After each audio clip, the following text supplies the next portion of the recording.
Today in this video we'll see the Lytic cycle.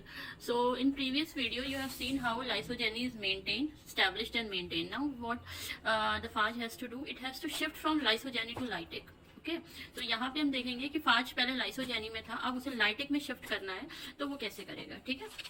So lysogeny to lytic shift कब होता है, तो यहाँ पे एक एग्जांपल लिया है कि जब बैक्टीरिया का जो डीएनए है उसमें डैमेज हो जाए. ठीक है. सपोज यूवी लाइट पड़ी और जो बैक्टीरियल डीएनए है वो डैमेज हो गया. ठीक है.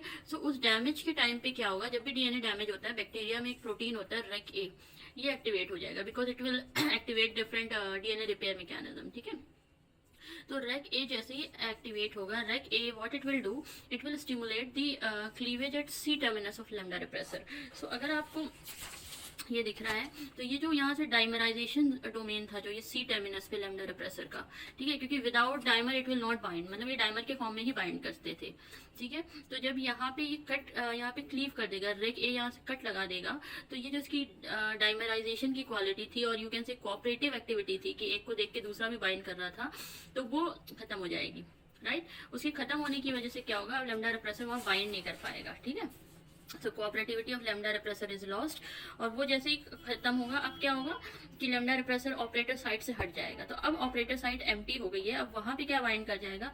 अब जैसे ही वो ऑपरेटर साइड से हटा, ठीक है, तो पहले ये क्या कर रहा था, इस प्रमोटर्स को इनहिबिट कर रहा था. अब जैसे ये हट जाएगा यहाँ से, ये प्रमोटर एक्टिव हो जाएंगे और क्रो की सिंथेसिस शुरू हो जाएगी. अब जैसे ही ये क्रो सिंथेसाइज होगा, ये क्रो अब सबसे पहले इधर बाइंड करेगा. लैम्डा रिप्रेसर की एफिनिटी सबसे पहले OL1 पे होती थी, सबसे पहले वो यहाँ बाइंड करता था और वो इनको इनहिबिट करता था. बट क्रो की एफिनिटी जैसे इसके अपोजिट है, वो OR3 पे, OL3 ऑपरेटर थर्ड पोजीशन पे पहले बाइंड करेगा. क्यों, और यहाँ बाइंड करते ही ये क्या करेगा, जो लैम्डा रिप्रेसर के जो प्रमोटर है PRM, उनको इनहिबिट करेगा. ठीक है. और अब लैम्डा रिप्रेसर नहीं बनने देगा क्रो. तो इस तरीके से अब जैसे ही क्रो का सिंथेसिस शुरू हो गया, अब क्या होगा कि आपका जो है लाइटिक साइकिल स्टार्ट हो जाएगी. ठीक है. अब जैसे ही लाइटिक साइकिल स्टार्ट होगी तो अब कौन कौन से जीन एक्सप्रेस होना शुरू हो जाएंगे.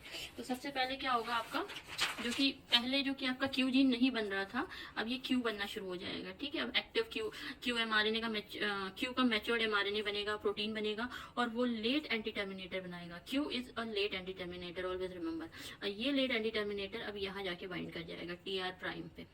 जैसे ही यहाँ बाइंड करेगा, अब यहाँ पे जो PR प्राइम प्रमोटर है, अब यहाँ से सारे डिफरेंट जीन्स का सिंथेसिस होना शुरू हो जाएगा.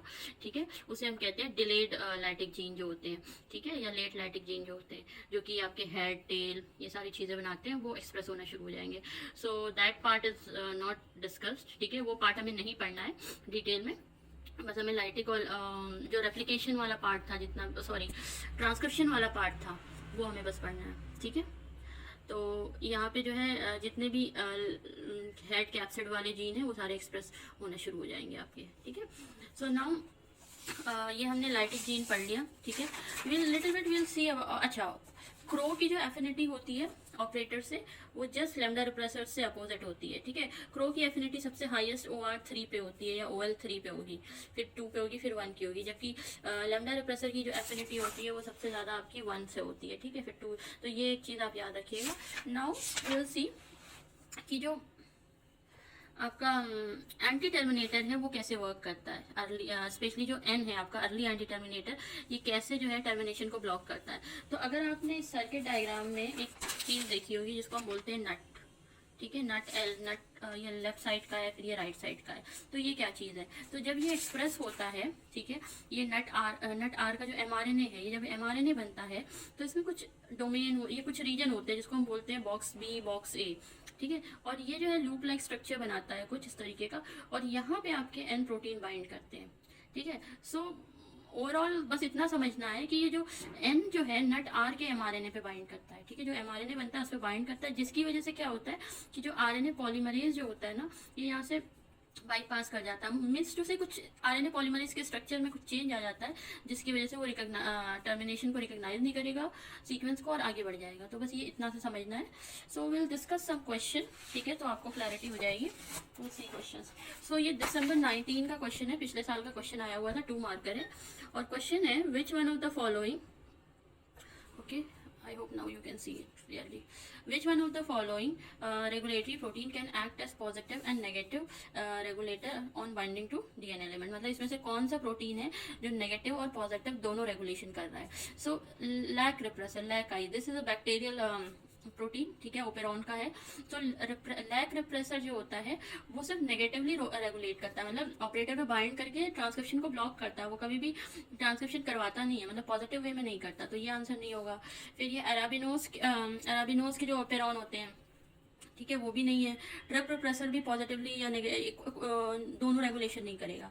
तो हमें पता है सिर्फ लैम्डा रिप्रेसर, अभी हमने देखा है जो C1 रिप्रेसर है, यही जो होता है पॉजिटिव और नेगेटिव दोनों रेगुलेशन करता है, ठीक है, अपने आप अपने सिंथेसिस को बढ़ाता भी है, घटाता भी है. So if you remember from the previous video कि आपने यहाँ देखा था कि ये किस तरीके से नेगेटिव ऑटो रेगुलेशन कर रहा था, अपने सिंथेसिस को ब्लॉक भी कर रहा था, as well as it was regulating positively also, ठीक है.